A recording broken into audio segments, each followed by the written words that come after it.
Sit, turn type, sit. Good boy. Ruff.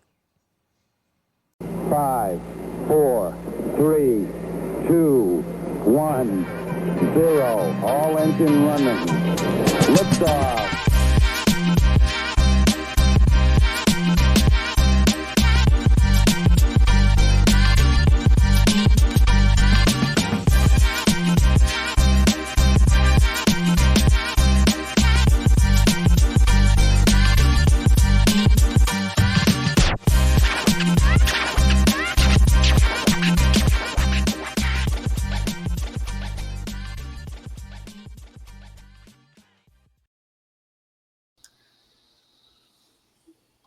Well, it seems like everybody today is bare bones. There's no magic happening in the background. None of us are. Well, I don't put a green screen on anyway, but you guys are always in tip-top shape. Today, we're just butt-ass naked. That's El natural. all natural. Sitting How in do you with know? well, you don't know what's underneath this shirt, so it could be like it Yeah, could be like, for all we know, you could just be wearing a shirt. like I said, depending on the temperature in here, because I have the ladies in here and they like it a certain temp. It's almost like Bermuda in this house at times. So I still run the air conditioning in my room. Let's just say that. Yeah. So now I'm a polar bear at heart. Although I'm a summer baby, I'm a polar bear at heart. I love to keep it cool. But speaking of cool, we got History and Headlocks checking in. Of course, we got our people's Ariana Nata Grande and Whole Milk Mike in the building. And shout out to Third Announcers Table from New York Wrestle Media for putting together such an extravaganza and having us work as well. I don't how the fuck we get to work and it's their event. I know, right? You notice how I kind of gave up during the trivia? I'm like, yeah, let Mike handle that. I mean, you were handling it just fine without me, so yeah, you did well. It's fine. Jay, were the questions adequate enough for you this time? I would have to say yes, but I can also at the same time say I really didn't hear them. I was on my own, like getting my own shit going on. But it seemed to do well because people won. Well, people got prizes, so all right, whatever works. Also shout out to what was it called? Kayfabe Pastries or what was it called? Something or the like that. empanadas. Yeah, something like that. Yeah, shout out to them as well for partaking. Nice. And it's we were packed. It was, if you guys didn't see it on our socials, it was a packed house. Mike was even saying, he was like, he kept like pointing to the back, but it was just loading up back there. It was like during the Women's Rumble, like people kept walking in, looking, and then all of a sudden it was like, oh, go in the back. Like, no, there's space. I'm like, about to turn around and see people on top of each other's shoulders. Yeah. It looked like hot.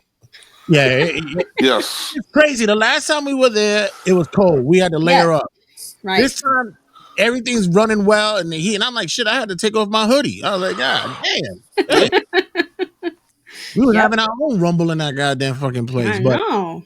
But once again, thanks you guys for checking in on Turnbuckle Tabloid as well as on New York Wrestle Media, and much more going on, guys. We're gonna have a lot more stuff coming down the line, much more content and much more material, especially now that we're on the road to WrestleMania, as he points at the sign or what's on top of his refrigerator. So Royal Rumble.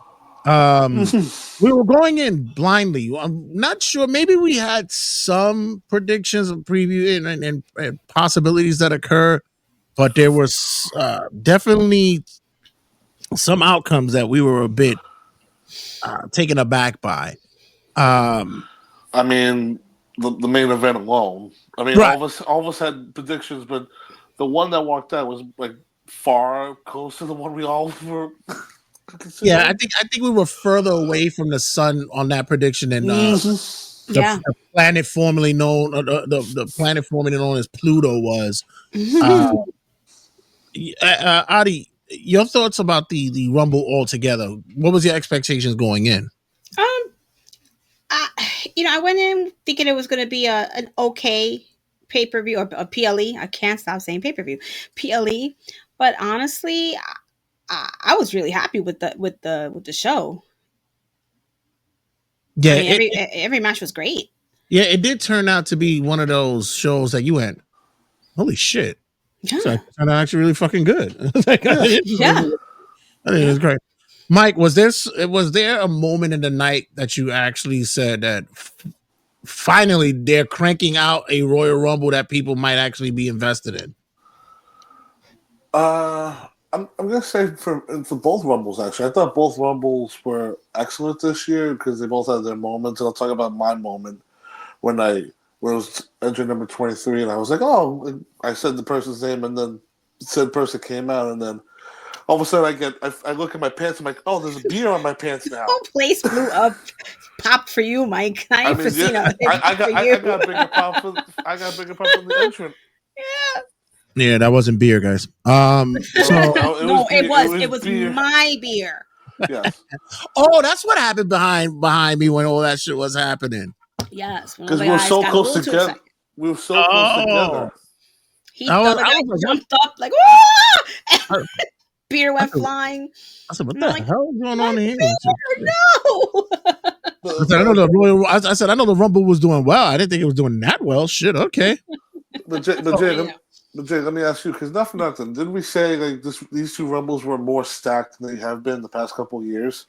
there were, and especially with the women, there was a lot to play with on that side. A lot of speculation of what was going to happen. Right. A lot of possible logical entrants that would go in. But at the same time, they gave them the time to run. They gave them the most time to sit there and put it all together. I believe that I think it was like until maybe almost the 15th entrance that we got an elimination and such. It was almost up that high, up Yeah. the high ladder. So that's actually a great showing for them. I was also very surprised at how the pacing was for the match this year. A lot of times it could be a little cluttery, a lot of botches that go on, as they say here. But for Hmm. this time around, it seems as though there was a little bit more of a flow that went into it this year. I think the agents in the back, especially those who are agenting the women, are finally clicking on all cylinders with them and getting them on course on how a rumble should flow. Mm-hmm. I agree. Speaking of that, let's go into the women's Royal Rumble, in which we were just talking about. Mike, what's your rundown that we have here? So Women's Royal Rumble opened the show. We started with number one, number two being Io Sky and Liv Morgan.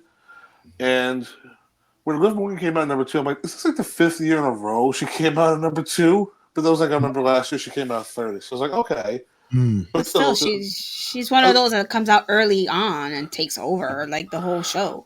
but I looked at this is the third time she came out like the number Yeah. two spot. I was like, oh, okay. At least five was off. I was thinking way too many. Close But enough. Let's see, what collectively is her time in the Rumble now? Like she must have like a high number now, definitely. well, I mean, for this rumble, she lasted an hour and 7 minutes. Mm-hmm. Almost an hour, 7 minutes, and 47 seconds. So, I mean, let's be honest. With this rumble, there was a lot of Iron women, a lot of Iron men, Right. people in there, and then for some people, you thought they would last a little longer, but didn't. But we'll get into it. But so we started off with Sky and Morgan. Then number three was Roxanne Perez, who I'm just gonna. I think we're shocked. Is that the word for all of us that she made to the final two? That and the fact, like you were saying, she was the winner and broke the record of the Iron Woman this year. Right. Right. And I really honestly believe, I know there's a lot of people who are not high on her because she's so small. They still think that she still needs to get some work down there at NXT. But to me, she's a star in the making. The only thing that kind of, and I forgot who was it that said it. I remember it was on one of the podcasts that said that a lot of WWE women are basically copy and paste. They all either bratty Mm-hmm. or like like little Mm-hmm. bitchy c wordish kind of women, and a lot of them don't really know how to break away from that. And then when you have Mm-hmm. the African Americans, they all yeah girl like what do we got to find a little bit more something where they're separate from that pack. Right. Because not for nothing, if you hear a Roxanne promo, Like if you close your eyes, you might think, "Oh, it might be Cora Jade, or it's Fallon Henley, or JC Jane." Like all of them have the same material, but Mm. but as far as like in ring stuff, Roxanne's more than ready for the main roster. Just depends on where she's gonna land. Mm-hmm. I Ari, mean, were you surprised by all the NXT entrants that did pop up on the show for Rumble? Uh, no, not really. Because I kind of knew going in that they were going to, like I said at the last time that we spoke on during the predictions, that this would be the great opportunity for them to bring up a lot of these NXT women so that we can see what they've been up to, right? So I wasn't surprised at all. It was exactly how I was hoping it would play out, How and they about all how did about great. how about the entrants that did come in? You had the Jada Parkers, you had Mm-hmm. the Lash Legends, Oh yeah. uh, um, you had Stephanie Vacour, you had Mm-hmm. Julia. Julia. yeah, Yeah, Yeah, they were, to me, those were the perfect, and with Roxanne, they were the perfect ones to bring in. mhm. Absolutely, because I could see them, any of those ladies being brought up at some point this year. I Especially Yeah, was, they- Lash is amazing. I was kind of shocked that we didn't see Lola Vice. You would think she'd be like a perfect choice. not yet, not yet. Mm. They're still working the kinks out with her. I think she's probably a not. Excuse me. I think she's one that's moving away from that bratty kind of personality, where she's Latina, but she's fiery and that kind of thing. She got And that Right. she's hoochie mama also, personality. yeah, Mm. but she's Yeah, also a fire. stereotypical hoochie mama. Yeah, But yeah, she's a fighter. She fights. She really knows how right. to put MMA shit down if she wants to. So I Which think is they're, which is which is a weird thing for her to have because like she's like I can kick your ass for legit, and then here's my ass. But it's like Shaking. everybody on the roster at this point for NXT has an ass, which everybody praises Shawn Michaels for. the ass god. I mean, And all the booty. now I got oh, now I gotta check. Does Whisper have a fat ass? Remember, that's his wife from the Nitro girl. Does she have a fat ass? I gotta look that up. I don't think so. I remember she was an Amazon, but I don't remember Yeah, her. I right. can't remember her shape, but she was shapely. Speaking of Amazons, wow, you got Zoe Starks, you got Shayna Baszler, and you had Last Legend. no Sonia. Tonya. Oh, I know what you're talking about. They gave him time. Like they Yeah, actually had to run it. I was happy to see that. me too. Me too. Especially Compared, Zoe. I think she's great. yeah, she did have one or two mishaps, but not for nothing. She rebounded quickly. She recovered when she kind of slipped, but she like recovered into that Yeah. clothesline. Like, damn, that's how you do it. By the way, Jay, do you want to take a guess on how many women are on the Raw roster compared to the SmackDown roster? Yeah, we were discussing that yesterday. Really? Okay, so take a guess roughly. Right. I'm gonna say 17. Higher. Really? Oh, okay. Raw women's division has like 22. SmackDown Mhm. has 14. That's about right. I think so. I think that's about right. Right. Yeah. And we're gonna talk about like where one of them is possibly gonna land. But so we had Roxanne coming at number 3. Number 4 was Lara Valkyria, and her top stat, I want to be loose. As soon as she got into this ring, it was like wow. I felt so bad. I know. It got so bad that Liv like gave her like a kick and just like Lara had to roll Stay in to the corner. and you had to see and Asia Smith ran over probably like to tighten her top up. Yeah, she had a buckle. I think it's one of those that you had to like button in the back, like those Right. buckle buttons that just pop Yeah. open, and then you see her running back like, "Yeah, I did it." But that's Yeah, it's tough. you don't ever see a guy have really all that wardrobe functioning. No, really, Except no. you. Well, that's who does it malfunction. Who knows? Whoops. It was very nice to see the crowd that gave her a round of applause when she got a gear fix. Yeah, right. I was like, wow. I was like, okay. If this was the attitude era, you'd be like, no, get them tits She out. would have been, yeah, they would have been booing her. Yeah. The biggest heel of the night. So number 5 was U.S. champion Chelsea Green. Oh, she's over as fuck. I Oh my God. love that, man. That and the fact that people are now starting to recognize how really talented she is in the ring. There's a lot of people sharing her and Lucha Underground, her work in TNA and such that, and Impact and all that. It's great to see her now getting the flowers that she deserves. Mm-hmm. Interesting thing too that the women's mid card champions come out in the top 5, or at least the first 5. So Yeah. 6 we had BFAB, who I see a lot of people online trying to like push her against the TV time. And you know what?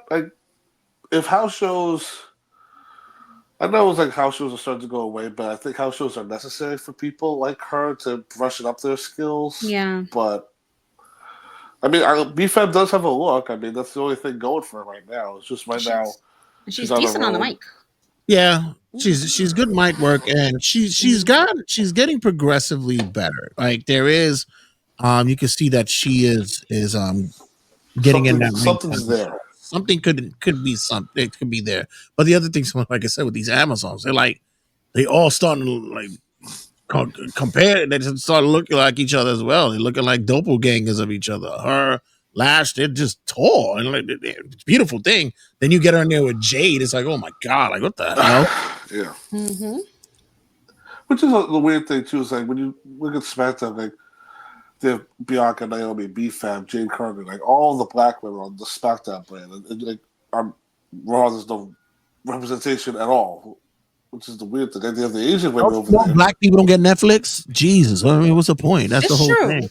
I think the closest thing on Raw would be Kaden because she's half black. Exactly. True. Like, their whole thing, their whole demo is like black people don't get Netflix. Remember, they share people's accounts. They don't really have Netflix. Wow. They need to do that though. They only watch it for stand up and Dave Chappelle shows. Next up, they do need, but they do need to have more of a minority on that side. They really do need to have that on.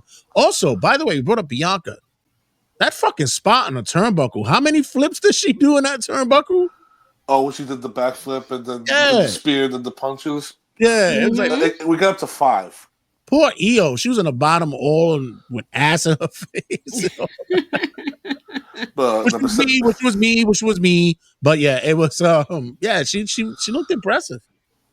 No, with Bianca, who did the spot with her? Like somebody had her face, it was stomping her face into Naomi's chest, and then Bianca just like sits up and just starts laughing because how stupid it was Jordan was stomping her into Naomi's chest. Yeah. She's cracking up the whole time. So like 7, we have Ivanayo, who funny enough got the Chad Gable "You Suck" treatment when her music was playing as well. So at least that's getting over slowly. There's something about that woman, man. She reminds me of an American Gladiator, like that. Exactly. That gear. Yeah, exactly. She's like, I could see her going like, storm, fire, ivy.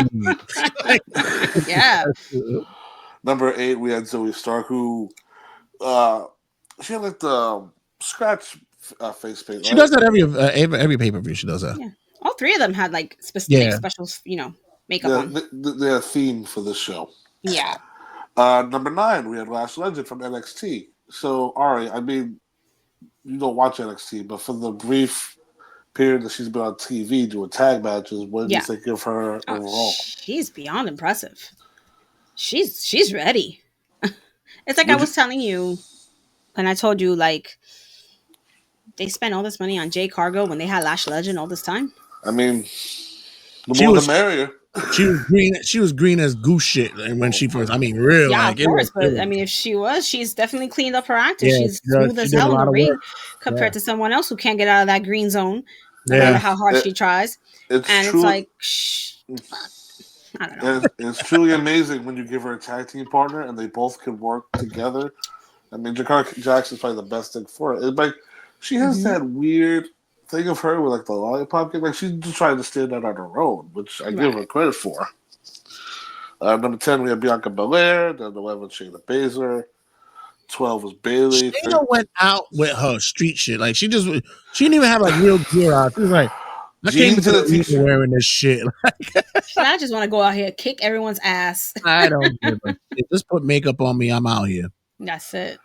13, Sonya Deville. So pretty much we had the Pure Fusion Collective who really don't do anything on TV, but in this Rumble, they dominated for a lot of this first half of the match. And I really wish they did more with them. They're a great trio. They need to change the fucking name. That name is horrible. Yeah, they got to do something else with that. That sounds like something that would have Tiffy and two other little girly girls, Pure Fusion Collective. Like they're not. They're like badass warriors. They need a Right. badass warrior name, you know. That sounds like something that you've heard in an anime. Like if Or put together. Dragon Ball. Yeah, something like that. Like, not like no. a pop group, or like a little girl Right, group, you know. right. It's too A girly. K-pop fucking girl group. Yeah, exactly. So 13 was Sonya, and then we're talking about people who have improved over the last couple months or even in the past year. 14, Maxine Dupree, who pretty much dropped Ivy on her head with a German suplex. Shit. Snapped her. It's like, and then did that weird reverse caterpillar thing, which is she loves doing that. she even pulled the straps down too. I know. Listen. She's really done a great job improving. Remember her Rumble last year. It was not pretty. At least she was a lot cleaner, somewhat this year, and she lasted a little bit longer as well. Mm-hmm. It's like she's taking it seriously now. You know. Yeah. But you know what the funny thing was, Jay? She pretty much lasted. She lasted the shortest in this Rumble this year, minute 20. Right? Wasn't she? She eliminated Ivy, and then she got immediately eliminated by the Pure Fusion Collective. Oh, yeah. But wasn't she like that as well? Did she have a short time last year as well? I don't think she was in. I don't think she was in last year. You probably think of somebody else. Remember, but hey, listen. Because I remember she had a moment. It was a real botch spot that she had. Yeah, she was in it. Now that you mentioned the botch spot, but I mean, hey, she was only in there. I thought she was in there much longer than that, at least 5 minutes. But she showed out in that minute and a half that she was there. Yeah, showed out. Mm-hmm. The next shortest one is like 6 minutes and 4 seconds. Mm. And that was pretty much when I think we're not going by elimination, but pretty much Naomi was 15. And then 16, we had a surprise with Miss Jada Parker from NXT. Mm-hmm. She got a pop in the room. Which I should have known when they changed their theme song a couple of weeks ago. They're like, oh, they want something to distinguish her from the stupid teams that she's associated with, Out the Mud. Yeah, they're I think they're ready to move on from all that. I mean, no comment. 17, Piper Niven. 18, Natalia. And number 19, Jordan Grace, who told us was celebrating her mother's birthday, that lying bitch. Liar. I knew it. Yeah. Well, it doesn't mean that she wasn't celebrating her mother's birthday. She was doing it at the Rumble, though. That was but like I said, her mother's probably front row celebrating with a cake in her hand. Yeah, I'm sure she flew her up there. And the big spot for Jordan was she picked up Piper Niven like nothing and did like a fireman's carry. Amazing. Awesome. That was the other one too that actually looked good in this match too. Piper actually looked good in here as well. It's my girl. Jay, I want to address your post the other day because you posted an old picture of Jordan with the new picture of her. You said you miss Thick Mama Pump. Oh, I miss Thick Mama Pump. I miss her. That was the one that drew me into like knowing who the hell she was. I was like, remember, the first time I saw her was, I believe it was at the All Out, or the All In. Sorry, the All In event, the first one. Right. And I was like, oh, who's that? Yeah. But then meeting her in person, I was like, oh, she was a real. Yeah, she was. Well, but other than that, but I heard her reasoning for the change. I saw a video recently where she talked about I think she was with Chris Van Vliet, and she says that the powerlifting was breaking her body down, so she went into bodybuilding and changed everything up. Mm-hmm. She's so young. Yeah, she should not be feeling that way.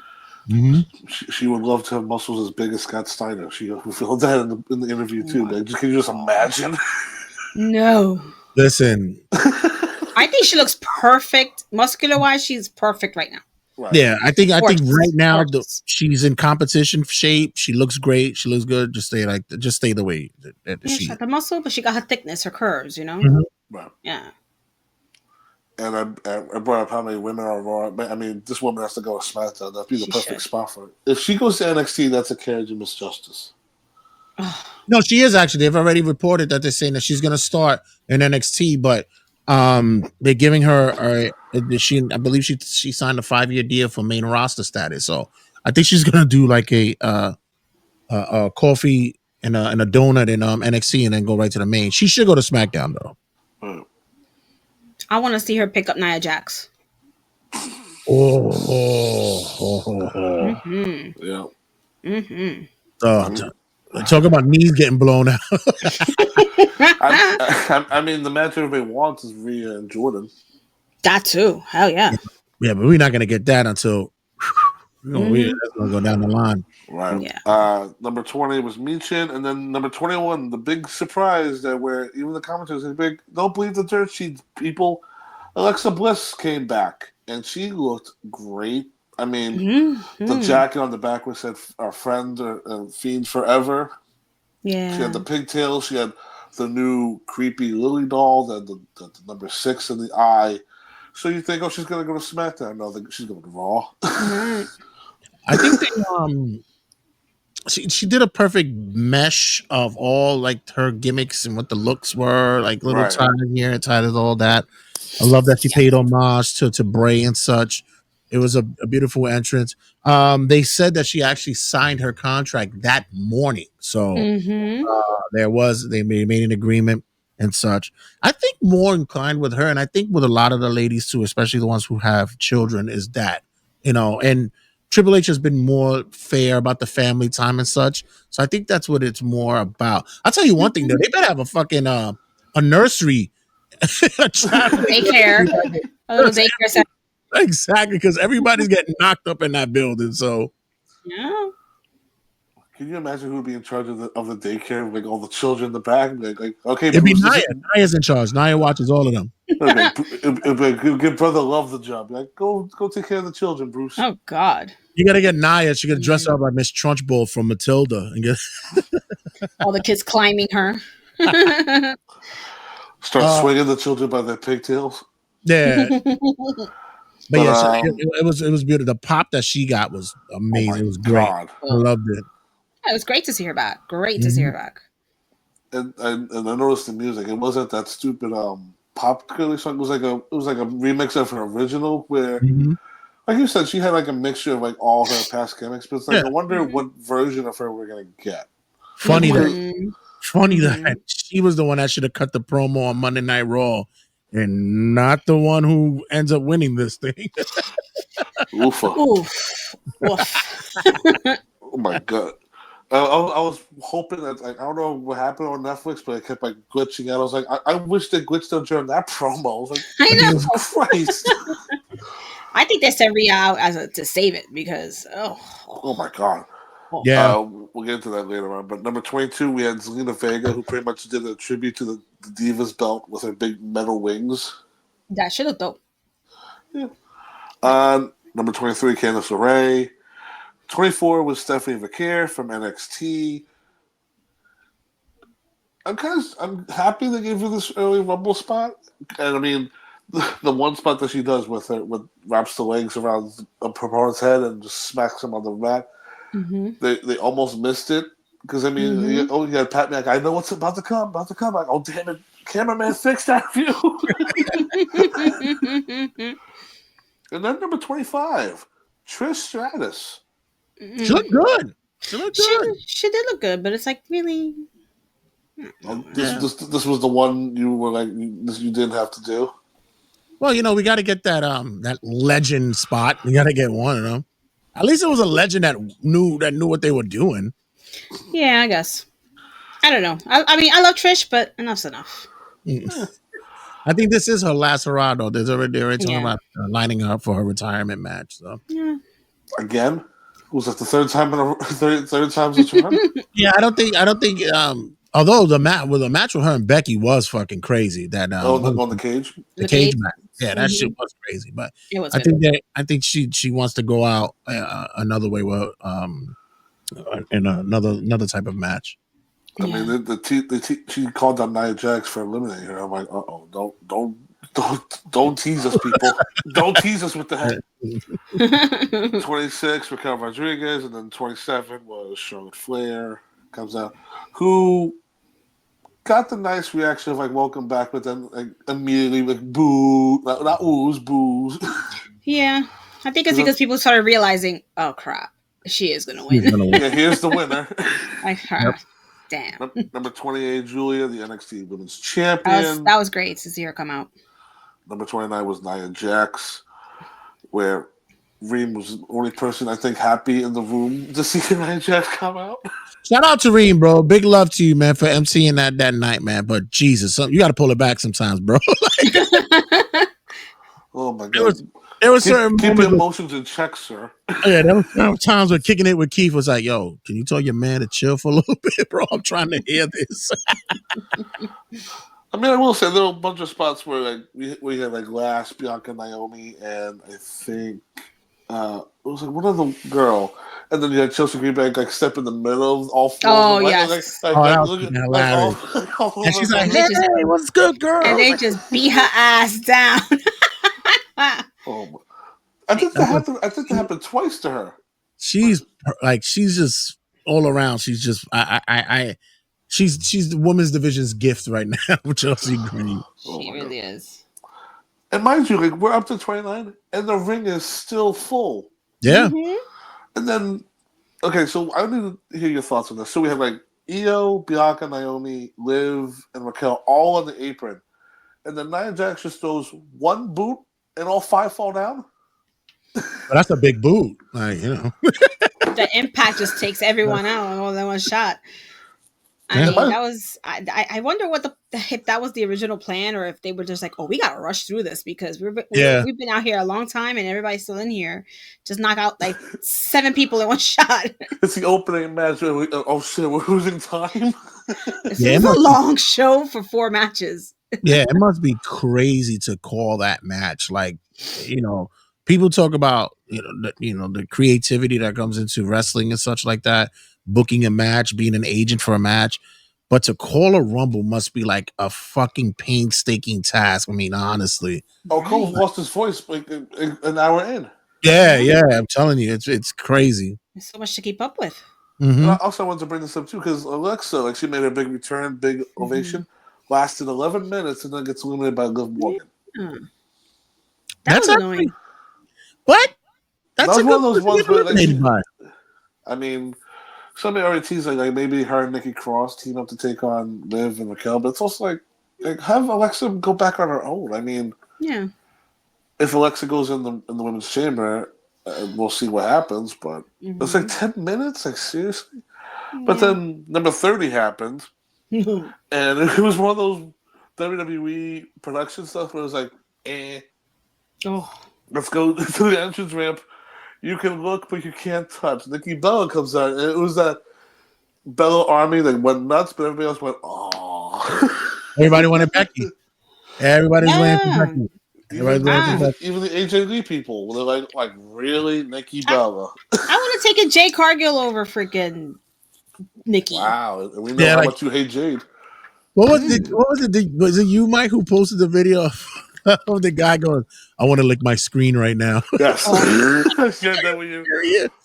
Just because he was like oh, here comes no Nikki Bella, and then he's like, I'm not gonna lick my screen now. Like, he's the only one that was truly excited to see her come out because that was a disappointment, man. I'm not the one. They want to give her a run. I mean, what do we agree on? All right, that's like once you get divorced, you go back to what you know full. She got to pay her bill. She got to pay that lawyer. I mean, Did she lose a whole bunch of money in that case too? Like, she's the one paying her the ex stuff. So yeah, all the alimony. I wish I could have posted it, but shout out to Little Bit. She sends me the video of her watching it, and well, not her. She's watching, but you don't see her at all. You hear her daughter ask, "Why is she back?" And all you hear is Little Bit. It's like, because she needs to pay her fucking lawyer's fees. Yep. I mean, it's like once that music hit, it was like the building just went from like because like I said, the Bella Army is very strong. Her fan base is almost cultish like in the sense of like her and Brie can do nothing wrong. Mm-hmm. And like I never went to comment about women's gears, but like, it was like her gear expanded like 2 sizes. Remember like, the short booty, the booty shorts, and there was like her top was like extra big. I don't know what was up with her. But Whatever. she gets in there, she's having face-offs, and nobody's chanting or going along with any of it. I feel like the moment she came out, the Rumble kind of started to go down. No, the shit that killed me was what you said about the gear. She, she got the The t-shirt pantyhose, gimmick. Oh, all the Charlotte. pantyhose. Yes. Oh, I'm talking about Nikki Bella. She Oh, had the Nikki. pantyhose all this high, then And then she had had the shorts. Yeah. and then Charlotte had thong on top of thong for a woman who has No ass. no.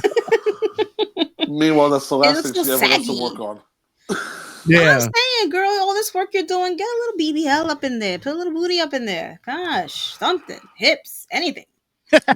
I mean, like we find that like her and Andrade have been divorced now for a couple of months now, and now she's back in the mix, No looking surprise. not like Charlotte at all, but came down to pretty much.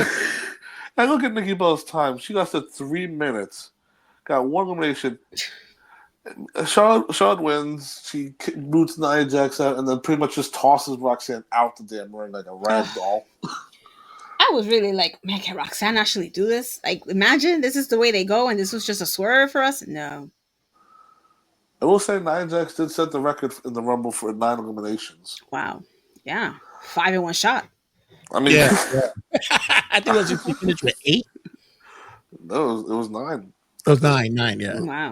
This year. I mean, I love every time she throws somebody out. She goes, I know. Talking mad caca. and then mind you, I sent you the video. Apparently, like Nikki Bella and Bailey had a little thing where Nikki was looking for a high five or was trying to help her up, and Bailey was like, "Get away from me!" Yeah, and she mushed her in the face or something. She mushed Bailey, and then Bailey's like, "What the hell?" It's like, yeah, like what the hell's They going had like on? that little fake cat fight. So stupid. Meanwhile, it's like Nikki's like walking around the barricade, and Bailey is like doesn't want to go near, so she like climbs over the barricade. She jumped into the crowd. But overall, I like this women's rumble. I mean, this is probably the best women's rumble. I mean, this is the 8th one. This is probably the best one they've had so far in the 8 years of it. Mm-hmm. If I give a star rating, it'd probably give a 4.5. Mm-hmm. yeah, like I said, the pacing was done well. They booked it well. It's not easy to do, especially for how many combatants come in. Um, I thought also they were able to show the importance of that walkway, that getting to that ring, bro. Because man, Charlotte ate up all that time getting to the But by the ring. time she got in the ring, it was like 10, 9, I 8, know. 7, 6. I think 2 entrants went in before. she milked that shit. I will say with the Rumble matches itself, we'll get into the men's later, but they were weird with the timings of like every entry. It was like did the minute really go that fast, or is like what are we doing here? Like the Was it a gauntlets minute? in AW Yeah. random times. Yeah, it felt like it was a minute because they were coming in like Yeah. this. Right. Yeah, in Madden football they call it accelerated time. They move it forward quickly. So This shit was fast forwarded. And like I mean, like aside from when like Nikki came out, because that was definitely when the crowd was like, okay, like boo, now let's see who wins. And then it's like, oh, let's Charlotte win. Meanwhile, it's like it was the predictable outcome. Like they told us she was gonna win. well, after all, Charlotte is your winner, and we got a kind Horrible of promo on Raw. yeah, no, but you kind of got a lukewarm reception when it happened, and then she got the fucking heat come that Raw. Woof. Mm-hmm. I mean, and they tried, man. She was trying to give that, baby face. You don't understand how hard my past year has been, blah, blah, blah promo, and the crowd was not with it. It just came off so disingenuous though. Right. Like I didn't know what I was supposed to feel because, like you said, like she did the whole like for the past year was so miserable. For the people that are booing me, I love you too. I know. It's like, what are you doing? Okay, I love you too. I've missed you all. And then she tried to go Very back to try to go for the sympathy thing again. And I think, like Jay, like you said, like Triple H was like, oh my god, Rhea, go, go now. Yeah, we got to save this segment. The easiest thing to do if she's gonna go after Tiffy, just Turn her heel. This is the easiest thing to do. It's just a Hmm. yeah, Hmm. I mean, No one's gonna cheer her over Tiffy. No. yeah. So it's Mm-mm. fine. it's also easy to cheer Rhea over her. I mean, Oh God. they pretty much tease it like I faced you, you beat me, and I beat you the second time. I predicted it. A third match of the WrestleMania trilogy for them two is possibly in the cards for them too. Oh, God, Hmm. but the shitty part would be the fact that she doesn't that Rhea doesn't win. It actually fucking they give it to Charlotte so that she could equate like be almost equal to her dad. Like, oh Oh fuck. no. That's true. Yeah, that's where we going at. So next up, Yeah, we'll cross that bridge when this woman makes a decision. But next up, we had the WWE Tag Team Championship match: DIY against Motor City Machine Guns. 2 out of 3 falls. Match went 14 minutes even. Very fast match for a 2 out of 3 falls match. And unfortunately, this was definitely when the crowd decided, let's go it's a piss break. Let's go grab our snacks. they missed a really good match though. They missed a really good match. Yeah, I mean, yeah, I had stepped out that day, to get something to eat because I was starving. Yeah. and yeah. but I watched it today on Peacock, and it was a fantastic match. The pacing though, like you said, is 14 minutes for a 2 out of 3 falls match, but the way that they wrestle, it makes it just seem as though like it was just longer, just the way that they Yeah, go. they were You know, frantic. even Ciampa, who's bigger than all three of them combined, like he Somehow, moves and is so agile and flexible and is still strong as shit. It's Hmm. crazy at how they were able to put together so many of the chain wrestling that they did in the combinations. Um, Motor City Machine Guns here. If no one didn't know about them before on this platform, they know about them now. right? Hmm. Yeah. Yeah. Yeah, And I felt like the then match was very sorry, but I felt like the match was it almost kind of stuck out like a sore thumb, but not in a bad way Right. because it just didn't feel like your typical WWE match. Mm-hmm. It felt more like you're watching something on TNA or even Good. AEW. Yeah, Or they look yeah, it good. was, Mm-hmm. and they need more of that. Mm-hmm. We need to see mission more. accomplished. Yeah, Mission Yeah. accomplished for them too. I mean, you I got all these definitely got high flyers. Let them fly. Mm-hmm. definitely gave up for NXT, PWG, TNA style, where like when they did the tropes where like you had Johnny go for the tag on Tommaso, but he doesn't hit the tag, so Ciampa like fakes out that he got the tag. Right. And like once like they hit the first fall in the first 3 minutes, by the second fall they started picking it up, Mm-hmm. and then once mostly got the second fall, and then went the third gear, and then two mysterious figures who look like Montez Ford and Angel Dawkins came out in Hmm. hoodies, and it was revealed during the day that Angel Dawkins had a crutch, so Dawkins used that crutch to hit the shit out of I think it was Saban or Saban. Shelley. Yeah, Mm-hmm. And Saban. then on the other side, you see Montez Ford just stand there, like looking menacing, which I called it. We need a Street Profits heel turn, Mm-hmm. but they cost Motor City the win, give DIY the assist, and then they beat the hell out of Johnny and Tommaso with the crutch again. And them two standing tall over both teams with belts in their hands. But here's the problem: didn't DIY just turn heel also? Right. So All now right. you So have where are we going with this? two heel teams against one babyface team. Yeah, but it seems like the profits are going after DIY because number one, they got jumped by DIY a few weeks ago. Number two, they want their belts. Right. And I'm also and I think that's gonna write its way down the line. They're Mm-hmm. gonna figure it out one way or another with that. But I thought that WWE has been very lean been leaning into using the social media to tell a story, which I had been saying for years. Just Right. use it, you know. AEW does it. Exactly. Go in there, show us reports say that Angelo Dawkins is walking with a crutch, and everybody's like, oh shit, then they gonna and boom, up that same crutch that they use. Fucking awesome. That's And he that's didn't why need when it. I came up with the speculation and the talks about Drew McIntyre being upset after what happened at the Rumble. He's been using social media to get himself over for the past Doing year and a half. Right. It's Well, awesome. a you know, fantastic job. Yes. I mean, overall, the match, both teams showed off. I mean, Yeah. when this is the first tag team title match on a PLE in since WrestleMania. I mean, them two definitely wanted to show that this is what you're missing, or what you're missing if you're not watching the weekly shows.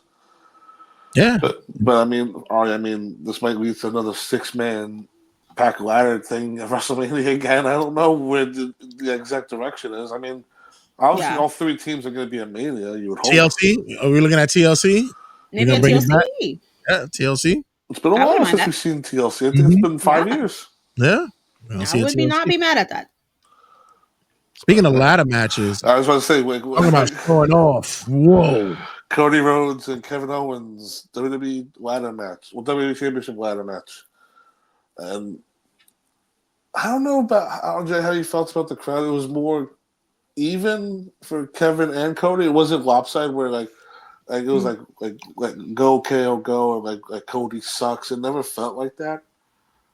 Well, like I throughout the mentioned match. before, Kevin is over regardless. Whatever he does, he's supposed to be a heel, and the heel tactics that he does, all that, except for what happened on Raw the other day. Ooh, that might taint that a little bit. But I mentioned it in the show before, and I mentioned it on other people's shows. I said Kevin is all about putting on a spectacular match, putting together, even if it's about putting him on, put himself on the line, put his body on the line.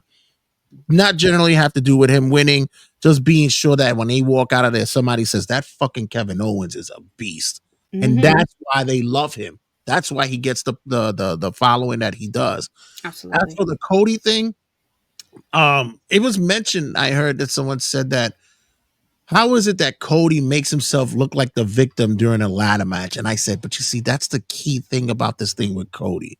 We're starting to tease what the hell is going to happen with him down the line, even before if he loses a title or after. We're gonna see what's gonna be happening with that. And I thought this match was one that showed that he pretty much showed some back in the days Hulk Hogan healers tactics. Because remember, Hogan was never a clean wrestler, so Cody showed some light in here as well. Right. The American Hero used to do back breaks and eye pokes. Right. It's like, what the hell? Back rakes and eye pokes. I mean, shit, the match he had with The Undertaker, he took the ashes from the urn and threw them in The Undertaker's face. Like Right. yay! Right.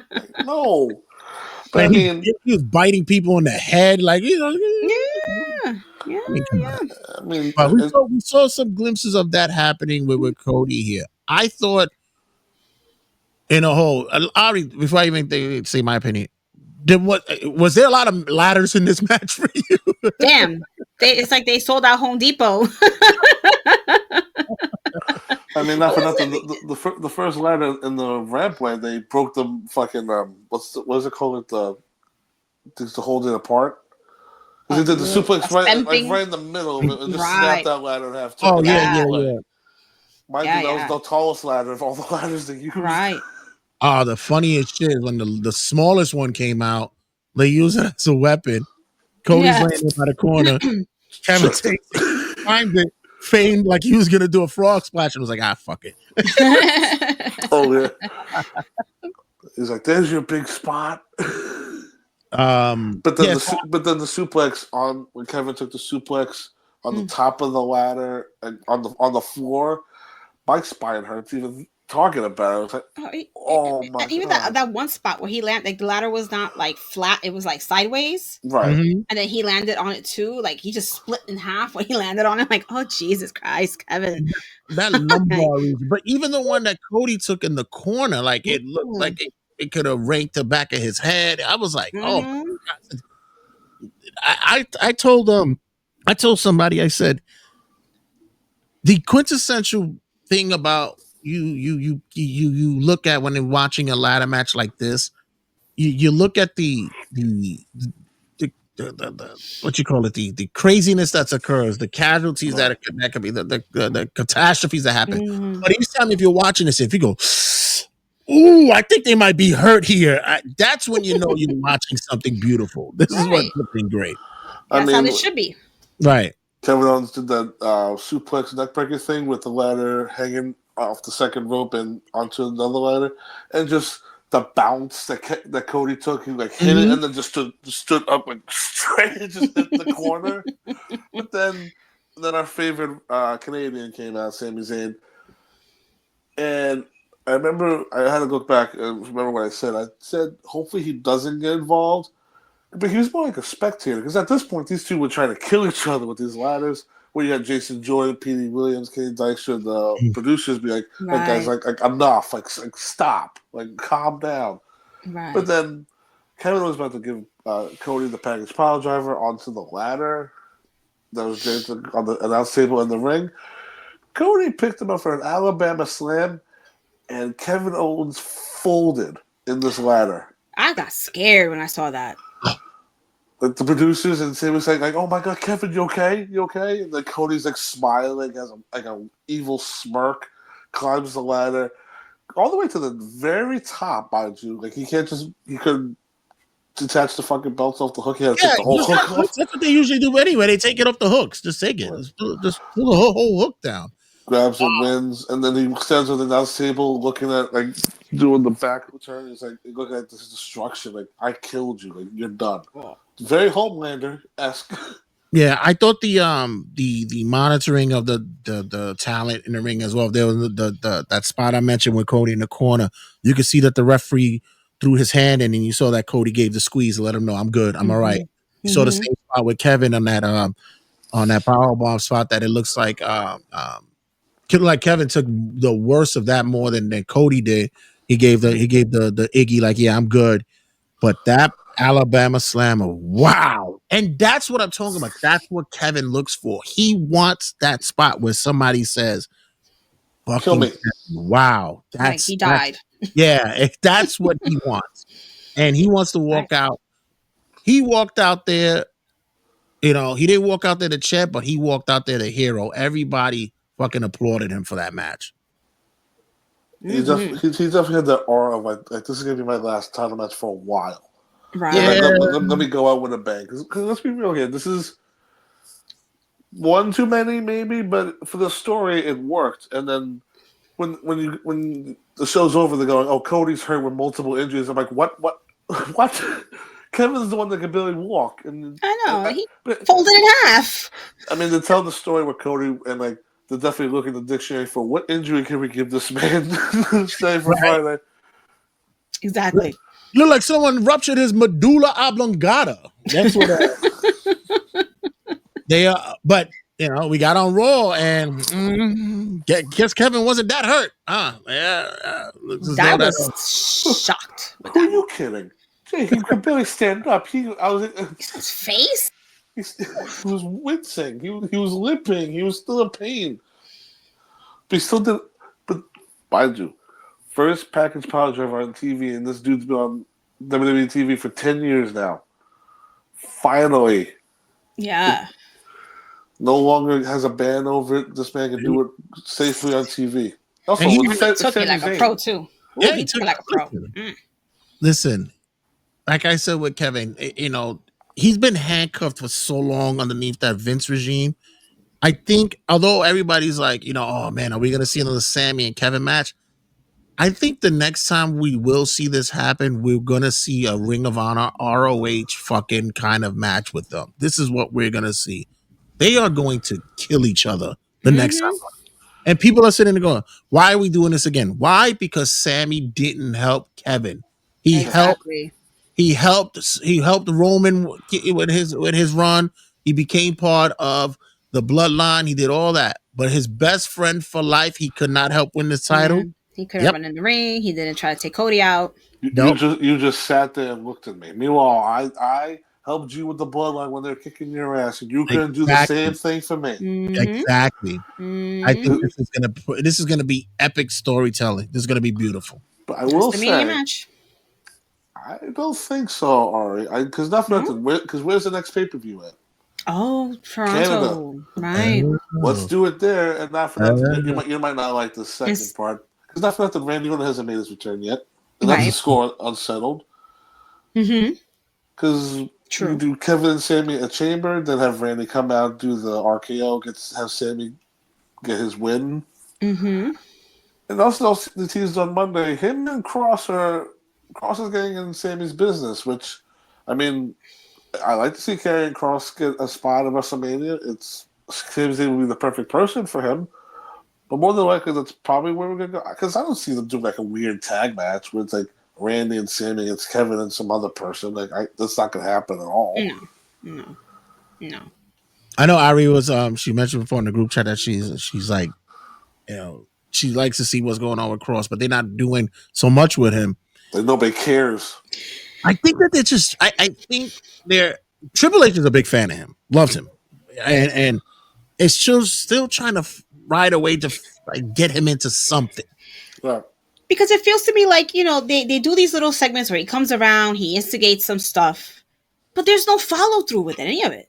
Right. We don't see like, okay, so and so got his brain ate by Carrion, but do we see like them even acknowledging that? We never see that. What was you know who he's kind of reminding me of with this kind of gimmick is because it's almost like trying to be like somebody's conscious or somebody's like I think I know who you're gonna say. He's kind of going with that Sean O'Haire shit. Right. I'm kind of feeling that. And I'm a fan of that. I always love, man. Rest in peace, Sean O'Haire. Yeah. I love that dude. Totally misused. Yeah, because I remember those promos where it's like one small drink's not gonna kill you, like stuff like that. I mean, like but then we got debut on TV. He's like having Don Brady like go show off your tits. Like what's the worst that could happen? Well, he convinced Spanky to run around naked.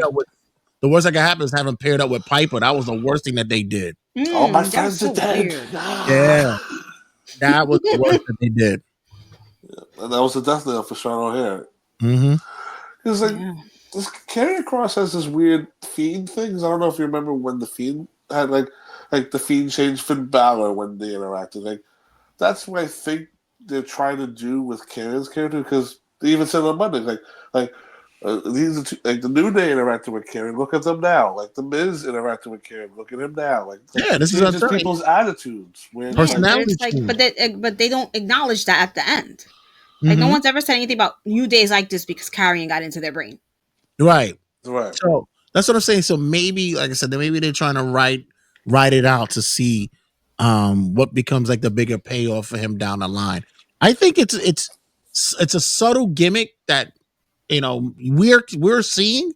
Maybe some others might not, but we're seeing it. Right. I think that they'll do it down the line where it becomes, like I said, more of that devil on the shoulder. Hey, because like wouldn't it have made sense? You know how after New Day attacked Big E and everybody was shunning them, everybody backstage was like, "Oh, you guys are awful! How dare you!" Wouldn't it have been great if they would have crossed paths with Karrion and he would have been like, "Yeah, awesome. Or like give him like an applause, like good for you for standing up for yourselves." Yeah, that's exactly what I want to see you guys do, and then walk away. Like we gotta see that a little bit more of that. Because that will put that whole gimmick and storyline that they're building up with him together. They're missing those little pieces. Good. Yeah, I believe so. I think it should happen down the line.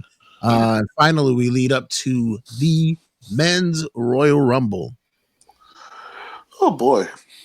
So we start off great. Pretty much Rey Mysterio comes at number 1.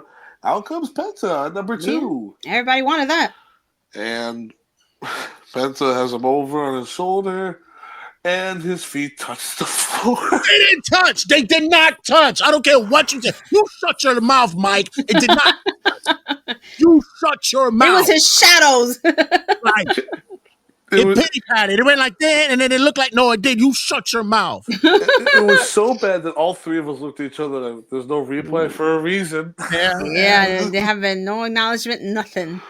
That would have been horrible. Like that just ruined Penta's Royal Rumble debut. Oh, man. Like 5 seconds in. Like if it would have just straight up just fallen right onto the ground. Oh, that is crazy because this guy has been in so many battle royals and such, and it's like this happened right there. Like, do you not know the rules, sir? But still, the moments since he's joined WWE where he's kind of botched a couple of things here and there, and it's like, is it nerves? What is it? Like, yeah, that's what I say. In Spanish, we will say "Está nervioso." He's nervous. He's still getting used to it, but at the same time, like he was over as fuck in this shit, man. The crowd was with it. They were with all the Penta smoke this time around. I saw somebody on Twitter go, "Penta, this ain't Aztec warfare, you dumbass." Number 3 was Chad Gable. Number 4, Carmelo Hayes. 5, Santos Escobar. I mean, I like Chad, I like Carmelo, I like Santos, but like once like the music hits, also when number 6 came out, Otis, everyone was like, "Oh Jesus, like come on!" But Well, but to they're be fair, telling an interesting story for the first part of this Rumble.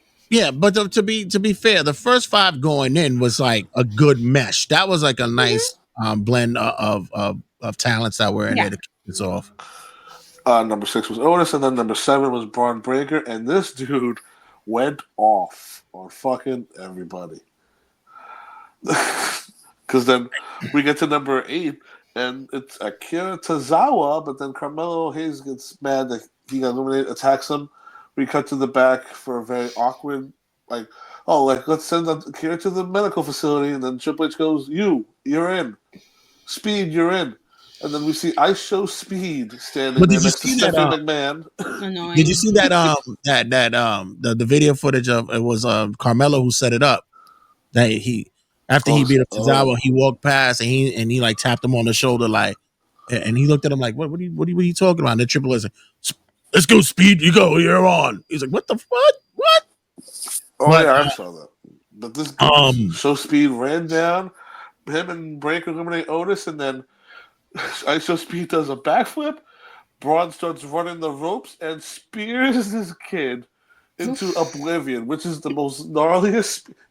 Speed's head, like whiplash.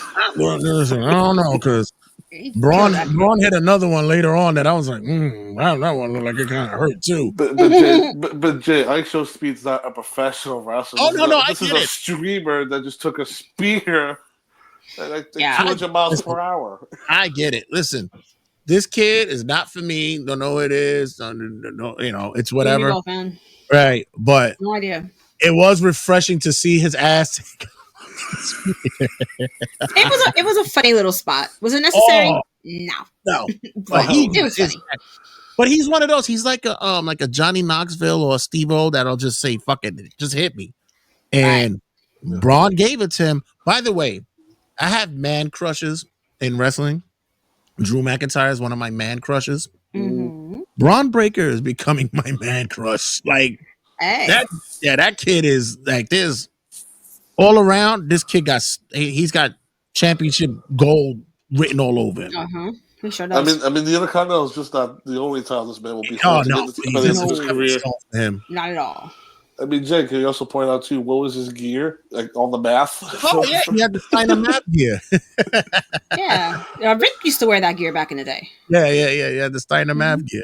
Well, the color scheme, but it was pretty much like because like it was like 9, 5. I saw 9, 5, he had the one. 3. Yeah, Rick used to wear a singlet that was pink with the numbers on it back in the day, back in the early 90s.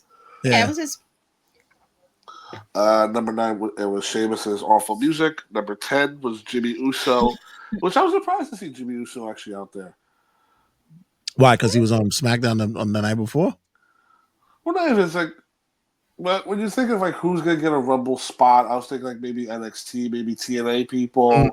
Like Jimmy Uso was like the last person on my mind. Honestly. I mean, I knew I have mentioned it too. Like, there was really no reason for them to bring in too many of those TNA guys because they have such a stacked roster right now between Raw and SmackDown. You gotta show your guys off. Right. I mean, also when I'm looking through this men's Rumble, nobody from NXT. Nope. No Obafemi, no Trick Williams. No. They didn't need him. No Tony D'Angelo. No. They didn't need him. We'll get to the one later, but 11 was Andrade, and he looked very complacent. You definitely, it's like you can definitely see on his face. It's like I'm stuck here. I can't go back to AEW. There's no other place for me to go. See my ex-wife every day now. Yeah.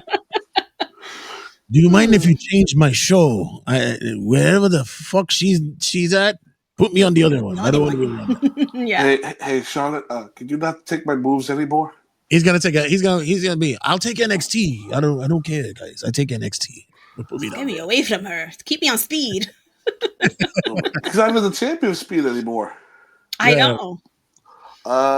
Then number 12. This is what business picked up. Jacob Fatu. Mm-hmm. And this dude was Him and Braun, I think, had a brief stare down, but it was like, I want more. Yeah, This is the absolutely. second time that they had a stare down. This is the second time that they faced off a Was it little bit. really?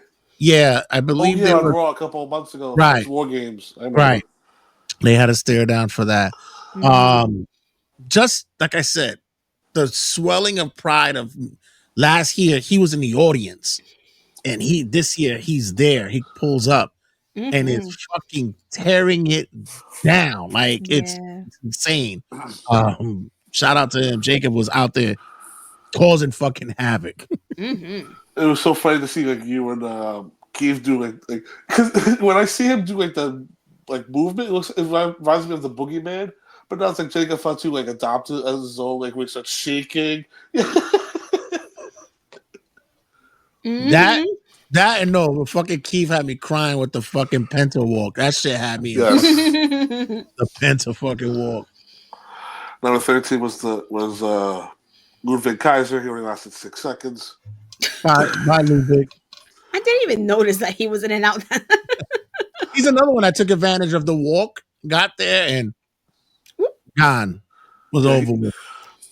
and the poor bastard like stopped for a brief second. I looked at the environment, thought he could try to eliminate Penta, then Penta just reversed and eliminated his ass. Then number 14 was The Miz, and I had number 14 in the Rumble pool, so fuck him. And I don't know if you've been noticing, he's been doing more lucha stuff, like he did Hurricanranas, he did the Point Yeah. Rana. I was like, what the hell are you doing? What did they say he was? I think he's second now in Royal Rumble appearances. Yes. I think like, he's close to Kane, actually, because Mhm. Kane, I think, is like 21. Wow. I mean, and then number 15, they did the meme. They said his name. Joe Hendry came out with the TNA World Title, and I was funny because I was looking at Sheamus, who kept looking up the ramp like, "Oh, you." But he came down to the ring. They did honestly. Big They pop. botched. They botched a little bit on the camera angle where like he does the big turn. They didn't zoom Yeah. in quick enough, but Yeah. a dude that is not even signed with this company is doing the whole boom boom clap thing, and the whole arena is going along with it. Like this dude is so Yeah. charismatic, He got and one of the biggest pops of the whole night. Yep. you say that, And the You TNA saw me. I title, lost my shit. and the the TNA title was TNA shown. title is displayed on WWE TV. Mm-hmm. And then he only lasted. He only lasted 3 minutes because then out come the OTC Roman Reigns at number 16. Oh, Are you talking about arenas popping for Joe? When Reigns' music hit, that arena exploded. Hell yeah. Also, number 16, they've got this man in early. I know. That's what I'm saying. Like they've just stuck him in right in the middle, and usually those are the names that come out towards the end, and they were just like, listen, yeah, let's just mix it up a bit. he needed to come out at that moment because the hair was on Oh point at my. that time. And if you'd have had him out any time later, it'd have been frizzy, it'd have been all fucked up. He was He was having an amazing hair day. it was very Mufasa looking. It was very It was lion's mane. I was like, the damn, mane was there. what do you use, Roman? What do you use? There ain't nothing but ultra perm. What you So pretty much after the halfway point of this Rumble, this pretty much from 16 to the end, all stars, main eventers. Mind you, at this point, when Roman walked in, he's staring down Braun Breaker, which Braun Breaker gave this dude a spear of his own. This is what I'm telling you. That spear kind of looked like Oh, had some pep on it as well. yeah, Roman had that face like Roman looked ooh. like he looked at me and was like, "Oh yeah, That's how they feel. calm down. You're a little bit too rough. That one hit a little deep, Damn, bro. kid. Yeah, relax. I know I've given my fair share, but all right.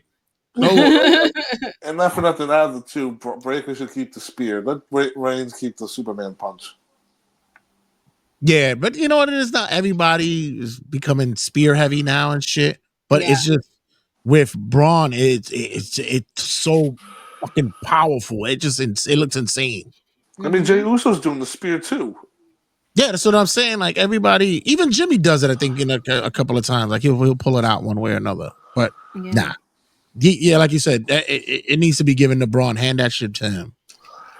And then like randomly you had Roman Reigns working with Pentagon. It was like, what the hell is going on here? It was like the weirdest dream team that happened.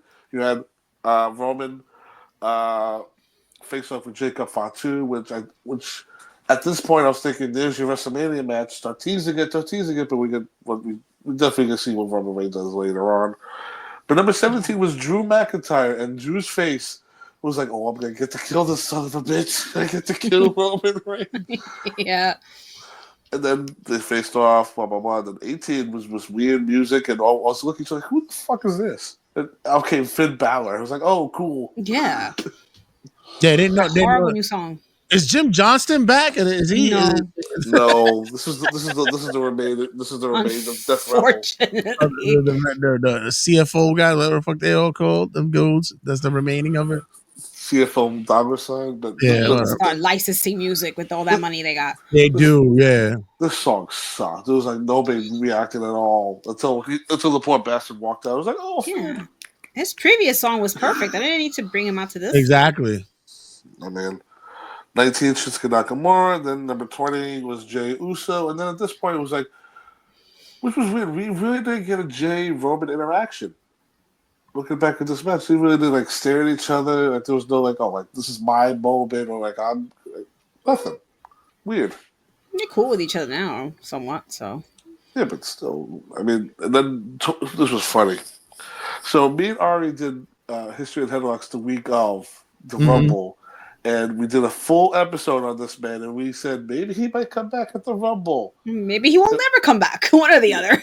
Yeah, Ari was Injuries.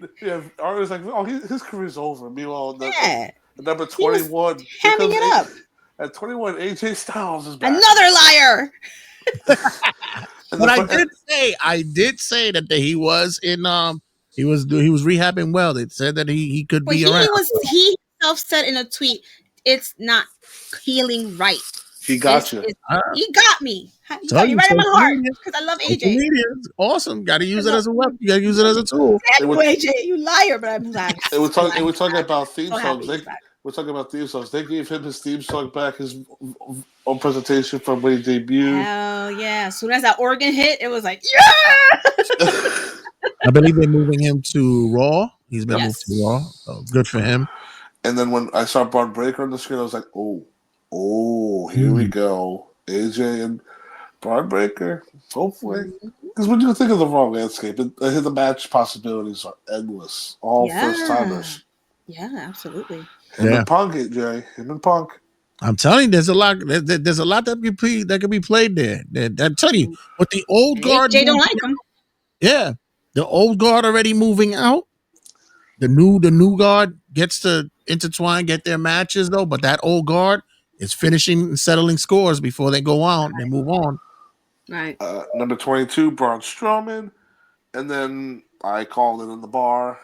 I said, because 23 was coming, I said John Cena, and John Cena came out, and I didn't get a chance to even go yay, because the damn pants fell on my pants. Because everybody was popping for you, Mike. It was for you, the pop, not for John, because they were popping that you said it. I know, and but the moment I was about to go yay, my presidente goes flying.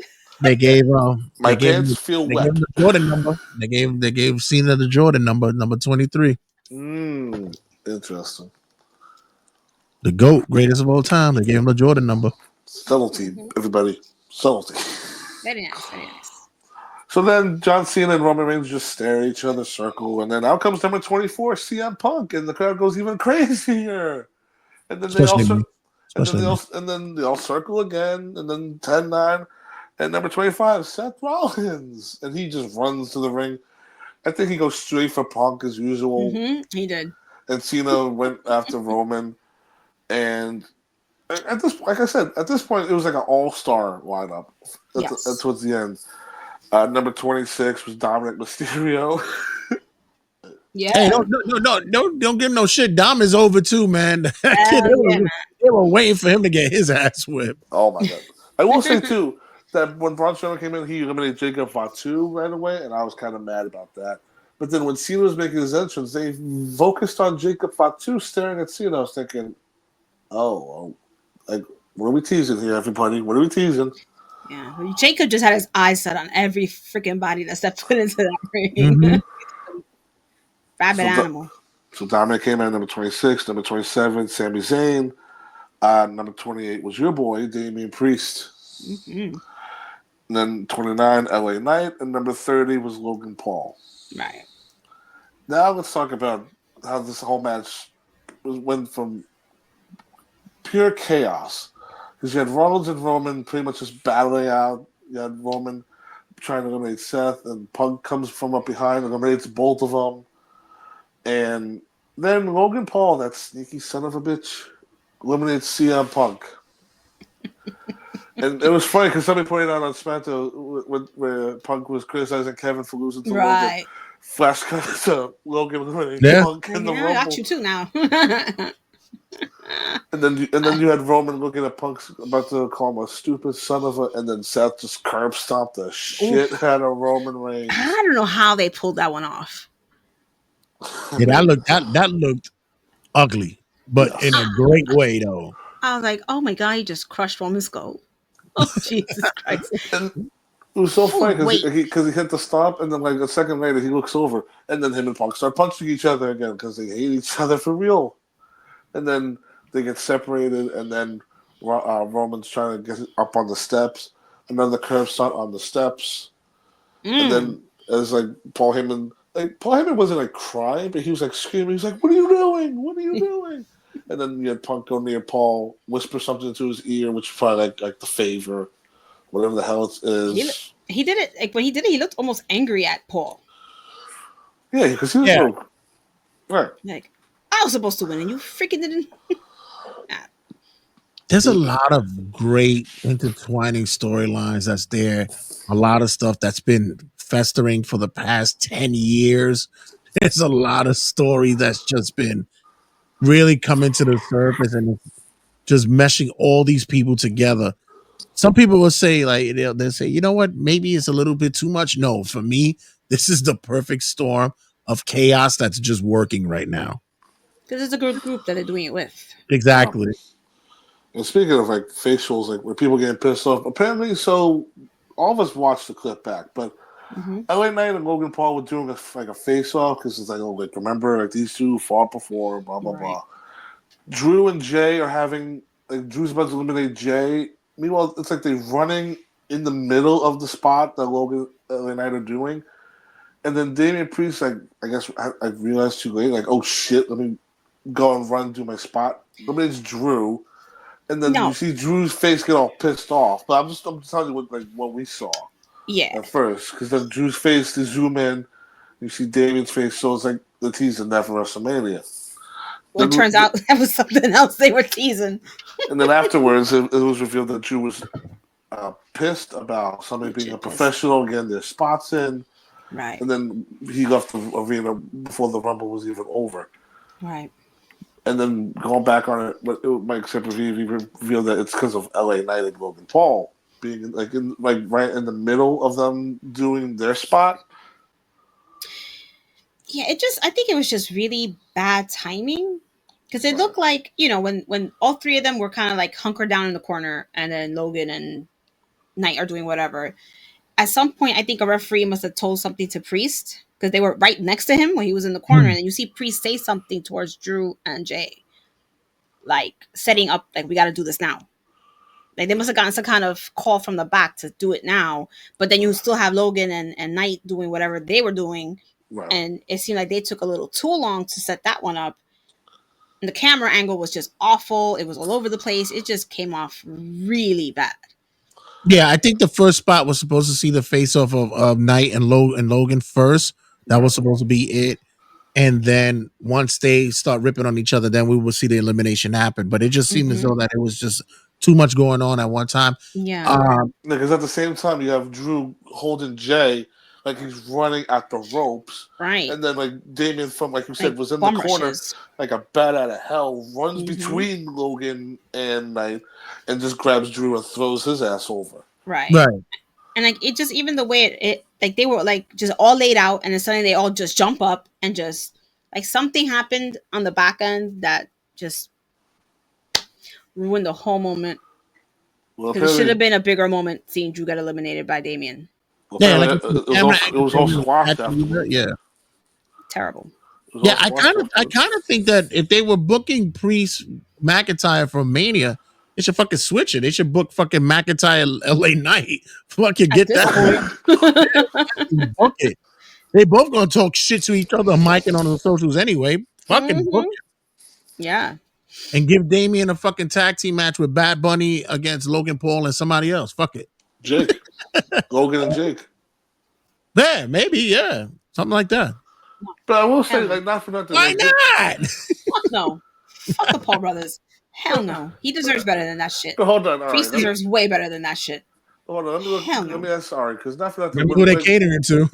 Because when we're doing predictions for Mania, well, like all these main eventers are in the mix. Like, I think the pairing to like because they've done it before. They did it for Clash at the Castle. Like, I don't think you would think they'd run it again. But this time I'm with surprised. Priest as a face and Drew as the full on heel. I don't know. I mean, it just felt to me like they were building something up with Damien and Jacob last week. Right. So why would you not run with that? Do something more with that. That was a really that's the way they started beefing and beating the hell out of each other in the ring. That looked like a potentially awesome badass match. Right. The Go for only that. reason I say the Paul brothers, because I would love to see Damien and Bunny go together, and it's a battle of who they believe is the true Boricuas, seeing as though that the Paul Oh brothers, God, and you'll see them come out with a gentrifiers over here. come out. You see the Paul come out with the guayabera, the fucking hat, carry the, Oh, and they're trying to pull off the real heel heat, like on some fuck shit. Like, them. I Let's would go back to fucking Ohio. love that shit. And mind you, so if Drew's gonna face Priest, like the transfer window was this past weekend, Right. and they said that the AJ thing was last minute for him to go to Raw. Mhm. Drew has to go to SmackDown. Right. That's the Yeah. only way this would make sense, or it's Mhm. like it means like. Because I think for the longest time, we said Drew needs to switch to SmackDown. There's nothing more he can do on Raw. Yeah. Yeah. But so all of our picks are pretty much were gone at this point. Punk, Roman, Rollins, even Drew. Down to the final three, where it's Logan Paul, John Cena, and Jey Uso still showing his face in the corner. And then they both work together to get Logan Paul out, and then Jey Uso and John Cena are facing off on the apron. John Cena's about to AA this dude onto the floor. Jay sneaks into the ring and just pushes Cena off the ring. And then Cena just lands on the floor, does a face, and Jay's in the middle of the ring going, oh shit. Everybody was doing that face. Yeah, everybody's the oh shit face. You kidding me? Like I said, I got dizzy in that moment because I couldn't believe that happened. I had to sit back down. I was like, oh, What just happened? what just happened? It's crazy. Like, are you because kidding? after Jay came in, I think maybe around the 22nd, 23rd entrant, Keith turns to me. He goes, holy shit, I see it. Oh my God, this is going to happen. I said, what are you talking about? He goes, Jay's going to win this shit. I said, how you seeing this? He goes, I'm telling you, Jay's going to fucking look how all this shit. So when you start saying that, I was like, oh shit, he is going to fucking win this shit. Mm-hmm. Oh, fuck. And meanwhile, it's like everybody, like Twitter exploded because it's like, this son of a bitch lost the title match last week and now he's winning the Rumble a week later. Like, And people they're so stupid. I'm sorry. so Jay no wins, reason. but let's give Triple H some flowers here because let's be real here. He's not the greatest booker ever, but when he sticks to a story, he follows through with it. Jay, this is Jay's redemption because you've had Jay see on TV like, I know I can beat Gunther. I know I can do it. And he wins the Rumble, and now he's pretty much saying until fucking Monday, like, I choose Gunther. And then, of course, they're going to tease him going to SmackDown and confront Cody, and we're going to see what that promo's like. But it's the clear direction. Like, give Triple H credit where he wants to tell the story of Jey Uso reaching the mountaintop and being the one to dethrone Gunther from being world champion. And Triple H is definitely going to like to see Jey Uso with all these rappers, like making his entrance with the world title in the crowd. Like, that's what, and obviously Netflix is going to be very happy to see. Mm-hmm. Because Gunther is not it. Listen, I've been saying it time and time again. They put this that is belt the on him. He has not been it. Sorry. yeah. I Mm, don't. it's a lackluster. It's a lackluster reign, but with the No matches have been solid. personality. But yeah. His 4 matches that he's had since he won the belt in August. But also, this Yeah, also shows that the company. Like, let's be real here too. WWE cares about one title, and that's the one Cody has. Because I Yeah. mean, think back to Crown Jewel. They had Gunther lose to Cody. Yeah. And Gunther shouldn't have lost in the middle of his title, and I think that's what soured it too. Because it's like, oh, you can't beat Cody, but Yeah, they you never beat should have booked everybody that match, easily. period. They should not have Right. booked that match at all. At all. I think Stupid with idea. Gunther, Stupid what idea. they booked him so strong through his NXT days and early on And in he in the WWE. IC title reign, right? Yeah, that they're trying to like show that he is vulnerable.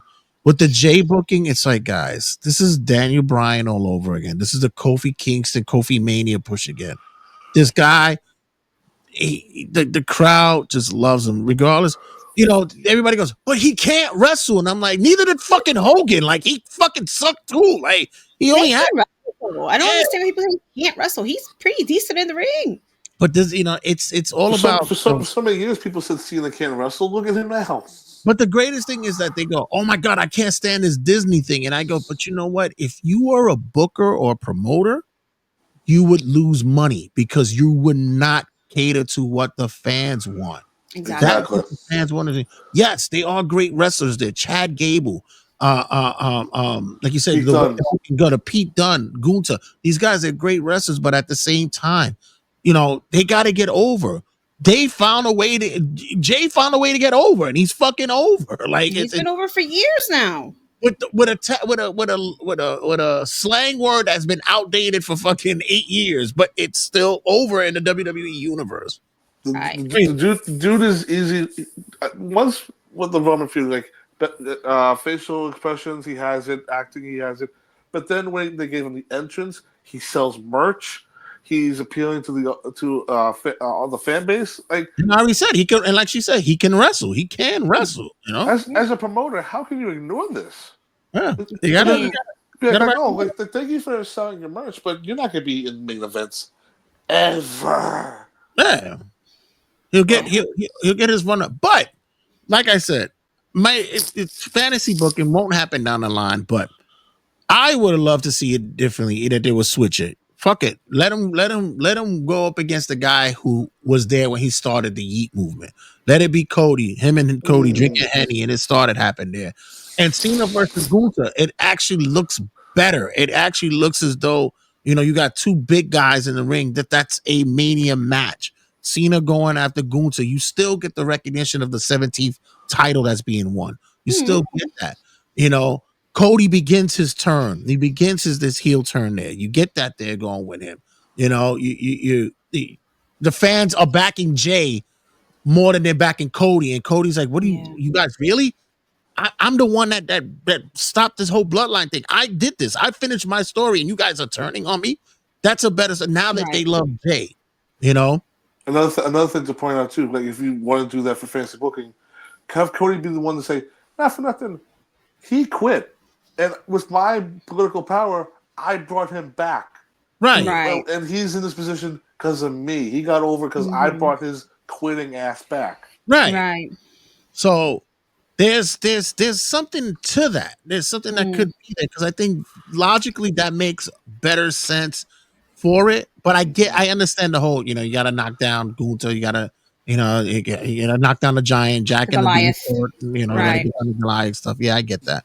But still, fantasy booking wise, I think that's the Yeah. swerve I would go with. How I would. So I Yeah. think it would actually get the fan base a little bit more on board with it. But right now they don't give a shit. So they just No, they mad. want to see. They want to see Cena and Cody, or Did Punk and Cody. was there hashtag cancel Netflix? What happened? Were they doing hashtag cancel Netflix after that? I mean, remember Remember I they did told you remember when Roman won? It was fucking the cancel network, Peacock or cancel the network. die Roman die. Yeah, but But the videos that they uploaded of like Jay and Charlotte winning both have like 16,000 dislikes, even more now. It was like because nobody was like happy at all with the outcomes. But can we be honest here? Jay Uso like he wins a guaranteed main event at WrestleMania. He's probably gonna open night one with the No, world serious, title. for real. No, Like, I hope not. and people like people More don't than get likely, it's that. gonna be Rhea and Charlotte night one and Cena and Cody night two. Well, the other thing is like, well, and even me being a Punk fan and all, but people are like, well, now this Punk doesn't get what he wants. No, this is what it is because Punk, his Mania moment isn't about for a title. It's not what it's about. It's Right. an epic story, an epic match. Shawn is Mr. WrestleMania, but he lost most of his matches. Like, it's all about the performance, the match. That's what it's all about. It's never really about the title run. He felt he floundered against the Undertaker in that match. He had his other Mania moments that didn't do well and such. So he figures like this is the point right now where he can get his moment.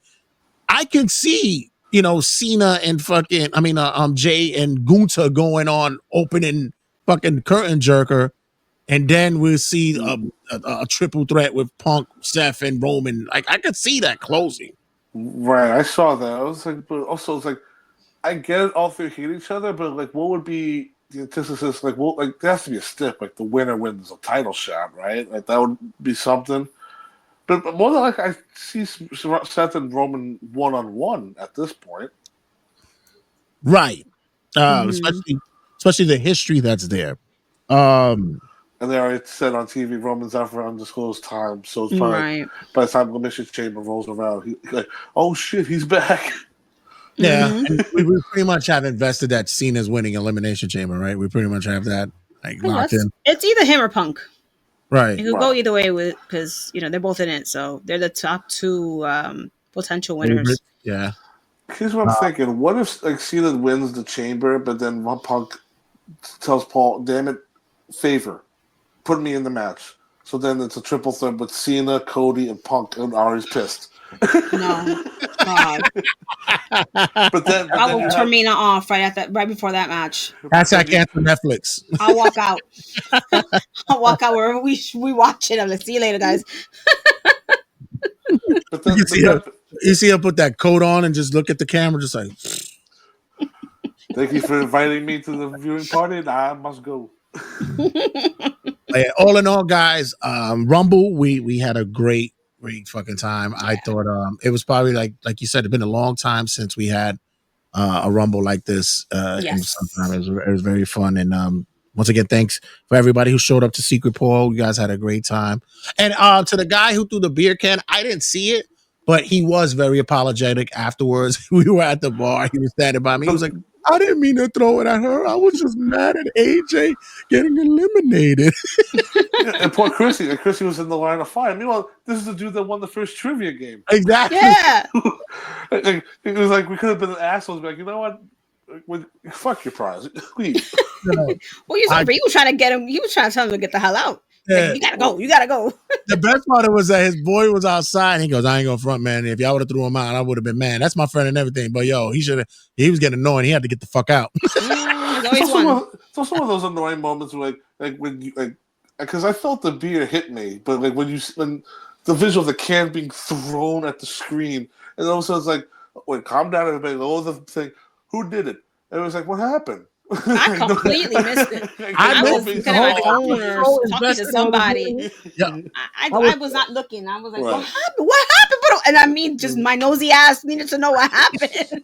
I was so Like, Mike, what locked in. happened? What's going on? All I heard was clink, cling, and I'm like, what happened? And everybody's like, oh, who did that? I was like, what the hell? What the fuck is going on? But once again, guys, But hold on, Jay, we were talking about Reem before, like the minute Jay won the fucking Rumble, he was like lower, lower, grabbed the mic, he just stood there, just all pissed, all sad. Oh, I was like, are you gonna say something? he's another one that was butthole hurt. Oh, He wanted The Rock to come out and take the moment away from Jay. that would have been fucking hilarious. But even still, I say that was I upset? No. Was I shocked? Yes. Is it weird? Kinda, yeah, it is. It was a little out of left field, but I wasn't as perturbed as a lot of people were. I thought Jay getting it was business, doing I business. love it. Yeah, so It There's was a nothing wrong. surprise. It was a shock. It was different. Like we need Right. everything was. It would have been too predictable if we would have seen either Right. Cena or Punk. But have somebody brand new win this. Like let's see somebody come out of nowhere, not Right. the usual suspects. There's He's not one nothing. of the usual suspects. There's something wrong going predictable for the women's rumble and then going Yeah, that's the only thing. like off the wall with the men's because Yeah. predictability isn't that horrible. It isn't bad because predictability is better than doing stupid swerves. At least with Yeah. the J1, that wasn't a swerve. It was more of okay, I get where they're gonna go with this now. So at least for the next couple months, we're gonna see. I mean, the amount of times they're gonna fucking yeet on Monday. Like, okay, let's wrap this up. Like, can we move on with the show? That was beautiful though last night. I loved every second of it. Yeah. And, They're and gonna Jay's find a way promo to was the put it opposite over. of He was Charlotte's too. crying, like man, you know. Yeah, they're gonna find a way to put it over. It's gonna happen. Like every arena he's gonna go to is gonna be the internet. He's just gonna get the internet trolls who are gonna be assholes. But who gives a shit? That's not what it is about. They can screw off. But once again, guys, thank you for checking in, man. Big pack show tonight, and let everybody know where they can get you guys and what's upcoming for History and Headlocks. What's the next show coming up? Nick WrestleMania. New episode just released with a spotlight on AJ Styles, which I think with our show, it's very telling that whatever we do next might be coming true because we do things like we talked about Nigel McGuinness retiring. He came back to wrestling. AJ coming back, just another notch on that. Yeah. Next episode, Making we're things going to happen. be. I mean, it's crazy. Next episode, we're going to have Third Announcers Table join us. So that's going to be a jam-packed episode. Oh God, that's gonna be interesting as hell. We're going to see how long we can go without yelling at each other. Or Am I gonna be being refereeing racist. this shit? Hopefully not, and on their best behavior. But yeah, that's the next episode coming out soon. Yeah. Alrighty, guys. Thanks again for checking in as always, and my peoples who've been watching and who's listening. Make sure you check us out on all the socials as well as on New York WrestleMania on YouTube, like I was mentioned. And as always, check you guys in a sec. 2, 1, 0. All engine running. Liftoff.